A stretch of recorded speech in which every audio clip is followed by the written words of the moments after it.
Hey guys, what's up? So today I'm going to be looking at one of the more unique and kind of feature-packed boost pedals that I've seen come on like the mainstream market in the last couple months. And it's this guy right here, the Linear Power Booster, or the LPB3 from Electro-Harmonix. So stay tuned.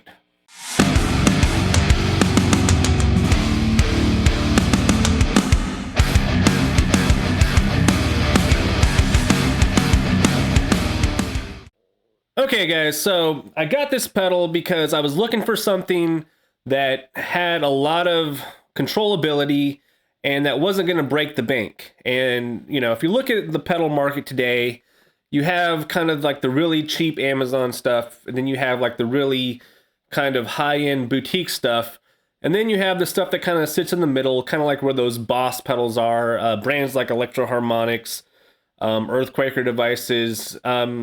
You know, some of these brands do make expensive pedals, but there's a lot of like easily accessible pedals in like the $100, $130 range, kind of what you would expect even going back 10, 15 years ago when most pedals kind of hovered in that, you know, that realm.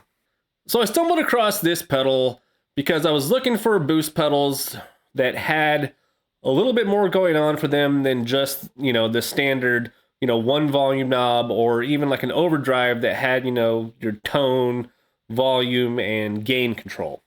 Now this particular pedal is actually the newest variation of a pedal that Electro-Harmonix had made a long time ago. In fact, it was pretty much their first pedal they ever made, and it wasn't even a pedal. The Linear Power Booster was literally a box that you would stick into the front of your amp, and it gave you a boost of signal as well as kind of a top-end clarity, and it just was kind of like that preamp sweetener thing that, you know, people tend to look for nowadays. And like if you look at like the EP boost or like any of the other kind of buffered preamps that you would see on the market, that's kind of what it did. And they've released a couple iterations of this pedal. They had a LPB2, which seems to be kind of hard to find, and it's not a very aesthetically pleasing pedal, and it don't think it really did much market wise. I'd have to, you know, really dig into that to see kind of how that did. But then the newer version of the LPB1 is just a single knob pedal, and it's still in production today, and it's a really good, you know, boost pedal. Well, lo and behold, they decided we're just going to take this to 11, and we're just going to add a dynamic EQ to this pedal, give it a lot of control, a lot more headroom, and, you know, throw it out there. And that's what we get with the LPB3. So as you can see, and I'll have it on the inset here, we have a pretty standard kind of medium form factor, I would call it. It's not a small pedal, but it's not like a giant pedal either. Pretty standard size. And, you know, up front, one of the drawbacks of this pedal is because there's so much packed into this small space, the knobs are a little bit hard to kind of maneuver around. So in this video, you're going to see me kind of, you know, fidgeting with some of these knobs maybe. But, you know, here we have, you know, on and off switch. You have a the boost, which is just your volume, basically how much output. You have a pre-gain. So even before, you know, we hit the EQ, we have a gain circuit that's pre-EQ. We have a variation switch here that goes from plus 20 dB all the way up to, I think it is, yeah, plus 33 dB. So there's a lot of boost on tap here. And then for the EQ section, you have a high and low boost cut, and then you have a mid cut or mid boost with a frequency sweep that, you know, allows you to choose what frequency you're either cutting or boosting. And then you have a Q switch, or basically how wide the spread on the boost or cut on the mids are. So if you're familiar with parametric EQs, that's nothing new to you, but basically, you know, on the high end, you have a very narrow cut, narrow band kind of cut boost. And if you go down to low, it's going to widen out that that Q factor and give you more of a spread on how those frequencies are cut or boost around the target frequency that you're looking at. And, you know, beyond that, there is an internal switch to switch the buffer from, you know, true bypass to buffered. I have it on true bypass right now because I'm literally just running this pedal into a noise gate into this Mesa single rectifier. And right now I have it set up for kind of a decent kind of high gain tone shaping boost setup. And I'm going to start off with the high gain stuff because that's kind of what my channel is built around. After I do some of that, we'll go back and I'll kind of mess around with it a little bit on the cleany crunch channel thing on here to see how it kind of works as more of a standard overdrive kind of line booster for, you know, leads and stuff. So let's get to it.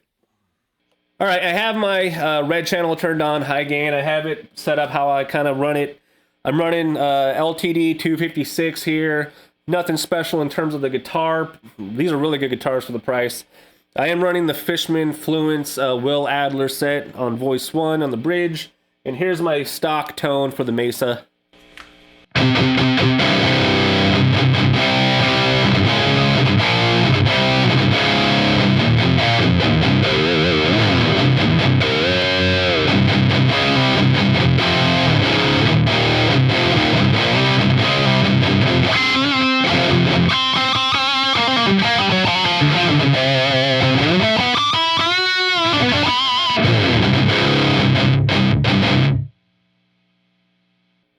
So yeah, pretty standard Mesa, kind of thick, fat bottom, just, you know, really mean thing going on.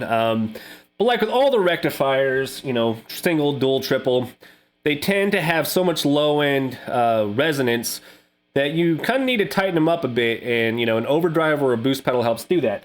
And I have this set up right now how I like it to run in front of this amp, and I'm going to turn it on.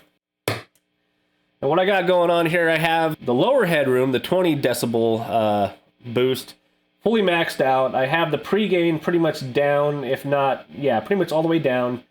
I have the EQ set to where the treble's in the middle. And one of the cool things about this pedal is the knobs, when you're at unity, they kind of click into place. So you know when you're at unity, there's no guessing there. I have the bass completely cut out. And I have what I would call a subtle mid-cut. And if I were guessing, this is probably in like the 200 to 300 hertz range where I have the sweep here. There is a online information that tells you what the full sweep is. I think I am in like the 200 to 300 here. And then I just have it bumped back just slightly. And here's what it sounds like through the Mesa high gain.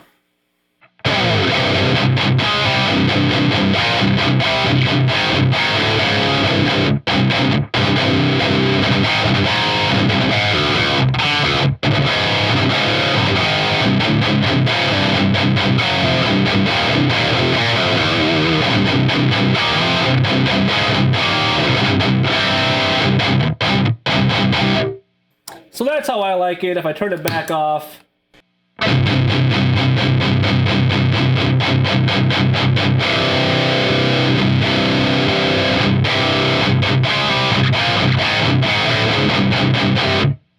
very transparent overdrive boost, you know, if you want to call it an overdrive, because it has that pre-gain function on it. I'm going to call it kind of an overdrive. It's sort of a hybrid. But with the gain fully turned on, fully transparent, to me, it just sounds like the Mesa, but with a little bit more of a tight low end. It's just, you know, tightening up the low end, and it's not really coloring the sound too much. I did find with this pedal that if you do increase the gain a little bit, there's a lot of like kind of a high-end sizzly crunchiness that comes through. So I'll just bump the gain a little bit here.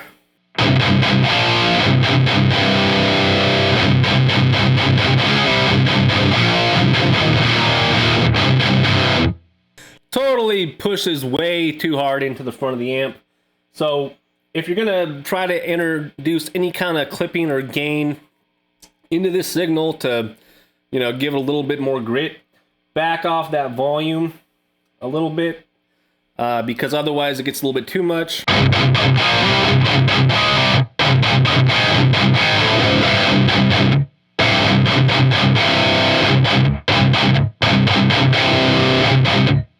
And that might be the way to go if you're looking to actually boost a little bit of the saturation and some of the fatness of the tone as opposed to just shaping the tone.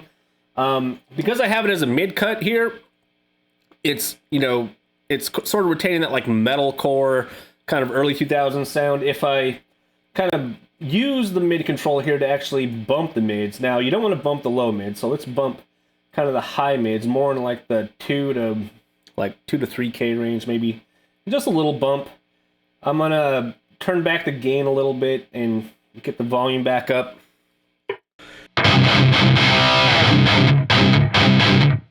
Still a little bit much. Probably turn the gain all the way down.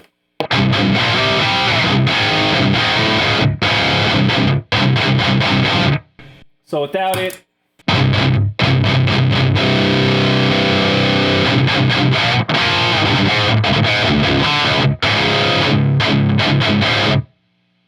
doing like a mid bump thing is cool with high gain. I think it can get a little bit overwhelming because I'll be honest, when you do bump the mids on this pedal, you do get kind of a little bit of an increase, and conversely, when you cut the mids, you get a little bit of a decrease. So maybe I'll change the Q factor here, widen out the mids and how it's being bumped.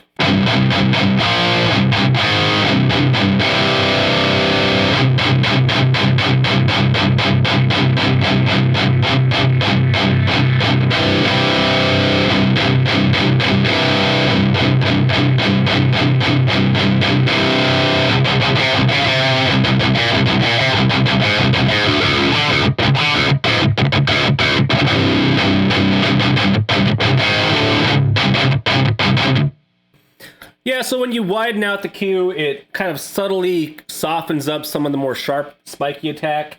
I have the mids all the way up to their max, which I think is about in like the 3 to 4K range. Man, that might actually be a little too high. It might be more closer to 2. I'd have to look that back up. Either way, using it as like a mid booster, probably good for like really low tune stuff. I'm only in drop C right now. I still prefer the mid cut kind of thing going on here, kind of the low mid cut, just subtle. I'm going to turn the volume back up, gain all the way down. I'm going to keep the bass down. I mean, if you put the bass up, there's a lot of bass.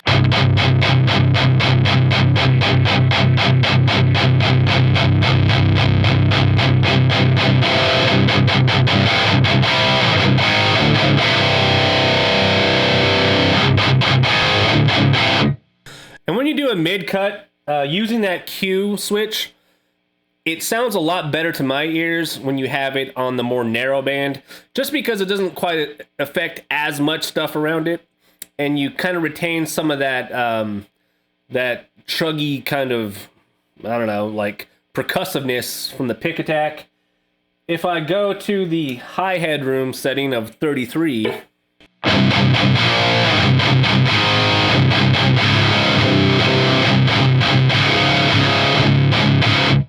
it starts to overdrive the amp a little bit much. Again, you can pull the gain back or the boost volume back a little bit. You could even tighten up the mids a little bit more, make sure the bass is all the way down.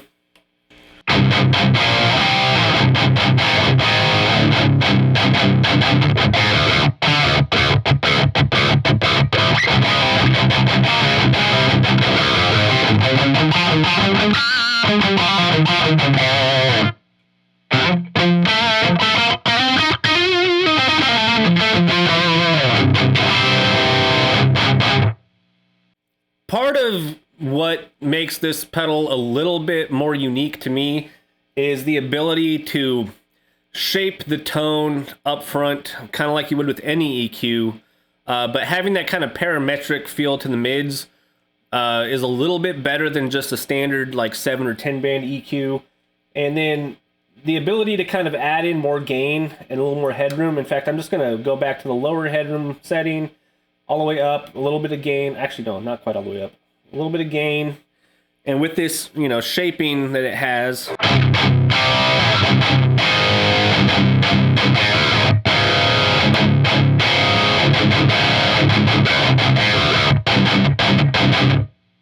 you get a little bit of the best of both worlds of having a boost and an overdrive.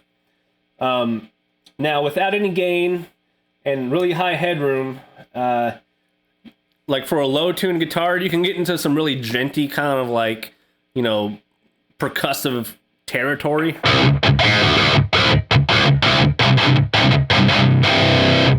Especially if you wanted to dial up the high end. I haven't even touched the high end that much.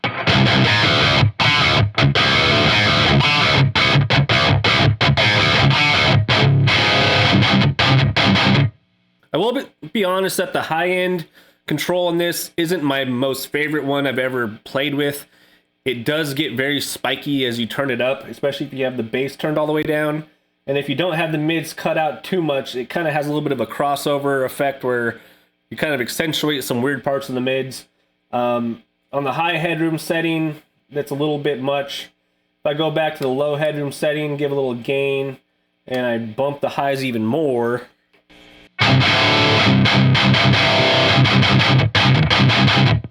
yeah, it's a little bit weird. If I cut the mids like all the way, and I cut, you know, more of like around the central part of the mids, I'm gonna give it some more gain, scale back the volume.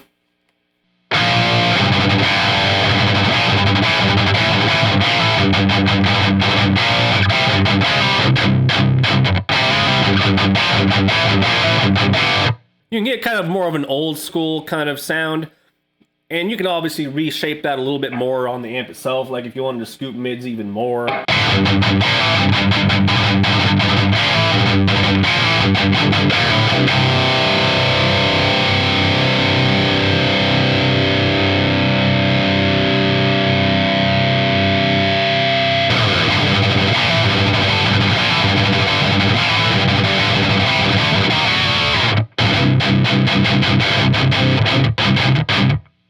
That might be a little bit much. Turn the treble back down.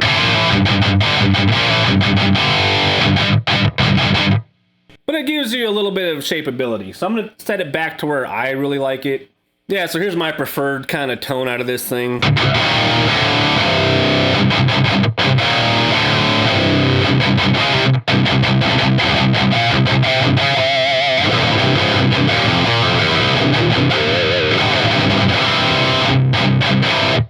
Or even turn the boost down, add a little bit of gain. I kind of like that too.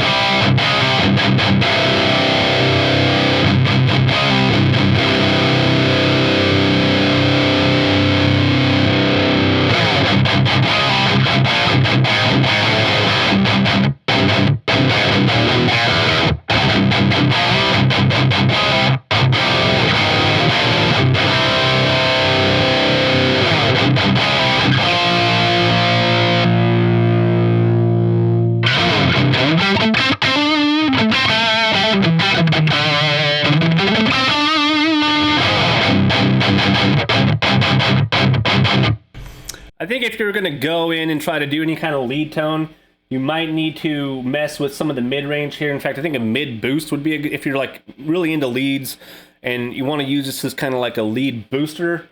The mids probably would be better off as a mid-boost, not a mid-cut. Keep the volume there. I like having that there. I'm going to turn the mid frequency down just a tad. Make sure, I'm going to give a little bit of treble, not a lot. And yeah, let's...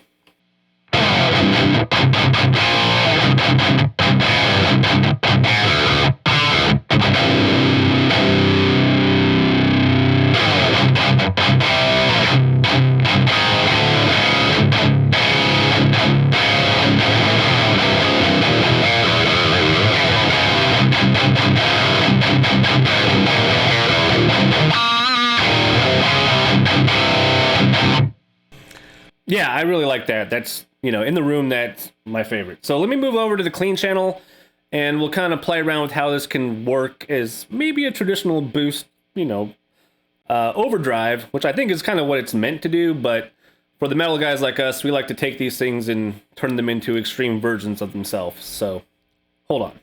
All right, so I'm on my clean channel. If you listen to what it sounds like with these settings,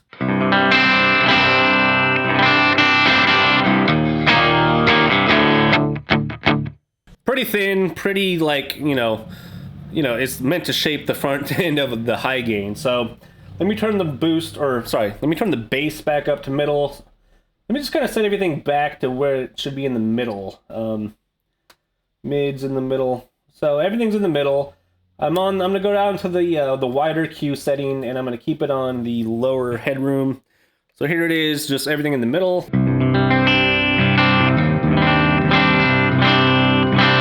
Pretty clean, even with that gain knob in the, you know, halfway. If I turn it off,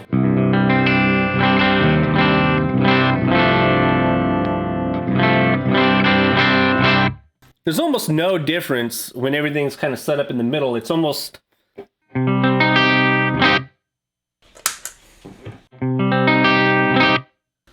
like it's having no effect. And so if I boost it, I think really what it comes down to is making sure the boost control is up, and then you get the effect of the pedal.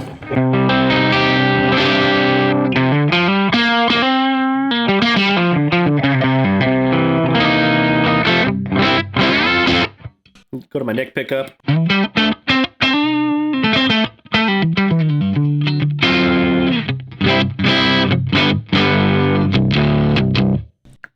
Not bad. Let me turn the gain down and see what that does.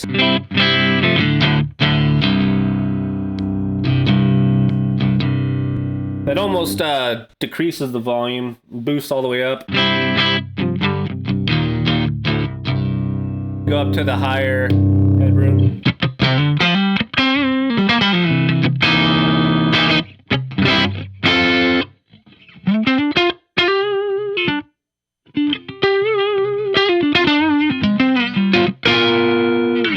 Yeah, that's more the sound.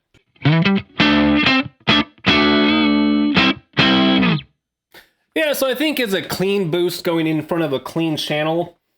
The high headroom, if you're just gonna, you know, crank it, is the best way to go. Then you can probably shape it from there. You know, maybe, you know, if you want a little bit more mids.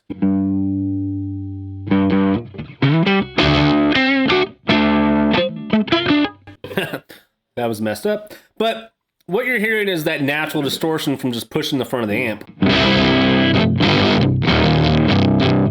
It's a little bit much in the low end. I think, you know, maybe pull back the low end a little bit on this. Kind of like most tube screamers do, where they kind of truncate the low end, or even like the SD1.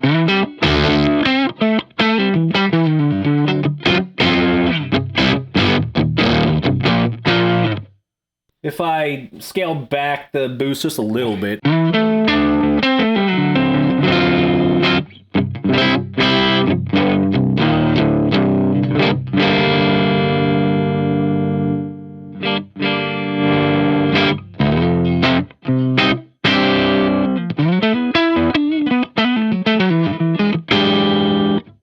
I can give it a little bit of that pre-gain to sweeten it up a little bit.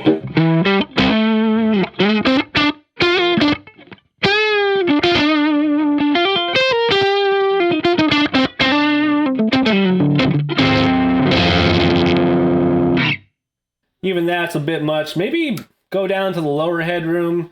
That way you're not completely just killing the signal.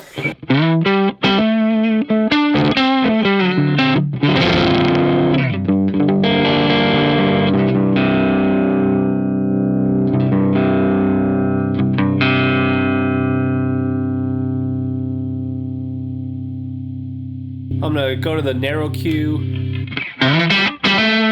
Oh, that's a bit much. Turn down the mids a little bit.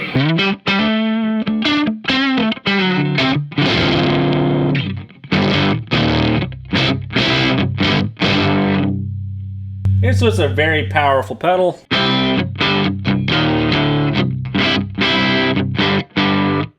There we go. So if you just want it to kind of give you a little bit more grit on your clean channel, you know, you don't have to max out the boost. You can give a little bit more of that gain.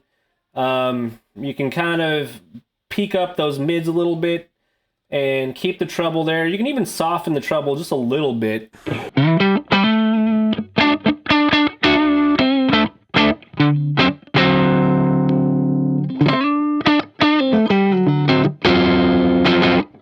Switched over to voice 2 on the Fishmans because they tend to be a little softer.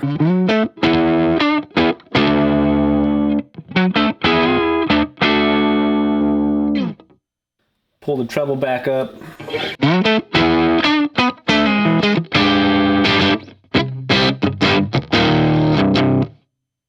So let me go back to the bridge pickup. Let me max out the gain and turn down the boost.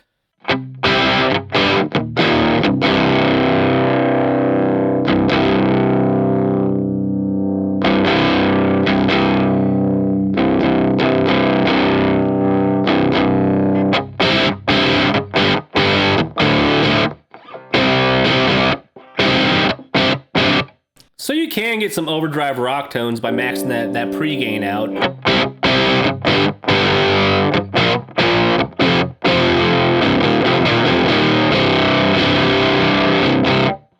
It's not bad. But for my purposes, I really kind of like this as a tone shaper up front. One of the things I might try a little bit later with this is putting it into the loop of the amp and seeing if I can't use it kind of as like a parametric EQ with a little bit of just push into the power amp, which I've done that with other pedals like the haunting mids and stuff like that. But for the most part, I do think this is really a good tone shaping style pedal. And it's something that I didn't expect to really find, and I was kind of glad I did. So anyway, that's my spiel on this pedal. I'll see you guys later.